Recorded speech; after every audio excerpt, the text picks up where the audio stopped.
Hold on, chat. Hold on. Wait a minute. I just had an interesting experience today. I literally left the house to go and do my things, social things that I got to do today. And the dog that, like, there's a dog in the front, and that kind of like sometimes the owner lets the dog out and they play. He has two dogs. So I already knew this dog was there, but for context, I wasn't expecting this dog to be here because it's cold, and usually he doesn't let the dogs out when it's cold. So usually I don't have to worry about that during like the summer moments, right? Worry about if the dog might, just the idea that the dog might attack me, because I don't know the dog. I don't know what type of temperament the dog has, and that got me thinking. Well, let me tell you what happened. So the dog, I walked in and the dog was running over all playful and the thing is like I watched the body language while it was happening. I was watching this dog. Like I realized after a moment when it happened, I was watching the dog see what it would do. Right? As soon as I realized like it was kind of not serious about attacking me, it was kind of defensive.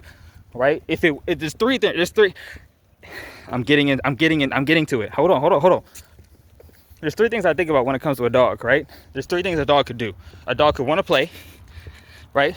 And dogs look a very specific way when a dog is playing, but you have to notice that. You have to know that, right? You have to know that type of dog as well. Number two, that dog could want to bite you.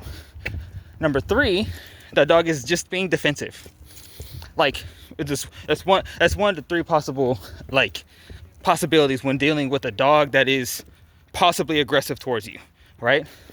You got to think of those three things, right? And those three things all have three different distinct ways that they just express themselves. But it's hard to notice how express themselves until you get into the moment. You won't know until you get into the moment. And if you watch other people who get into those moments, they tell you what to look for. But you won't know if you don't know that you should be looking for it, right? So anyway, the point is that I had this theory in my head for a couple years now about how sometimes the masculine is seen as the idea of masculine kind of looks like what dogs are, right? Like dogs, like, and the idea of feminine looks like what cats are, right? Which is why I think dogs and cats are prevalent throughout society for a reason, right?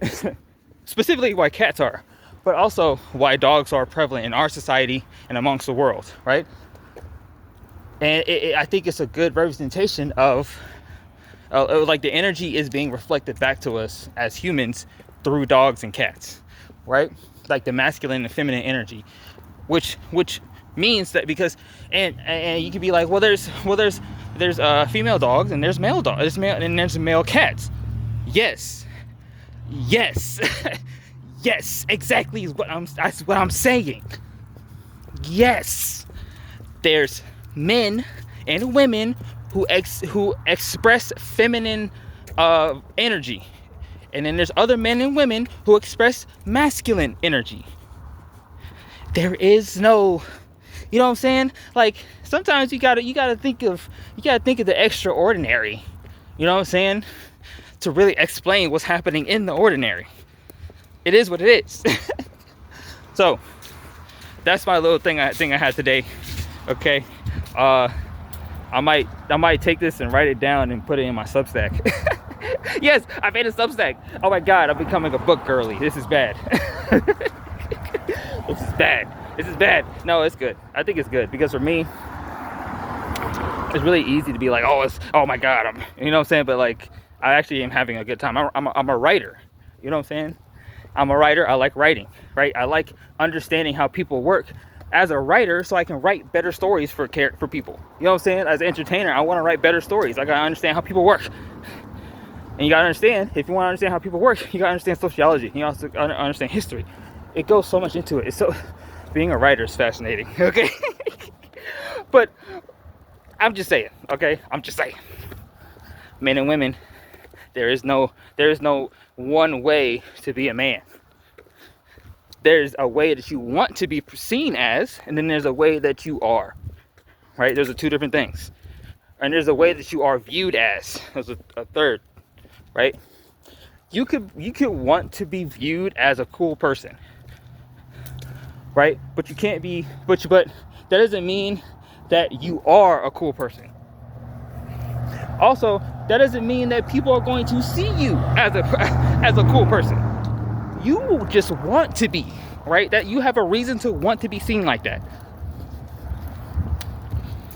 No matter what it is. Sorry. You get the point, okay? So, yeah. That's my little ramblings for today.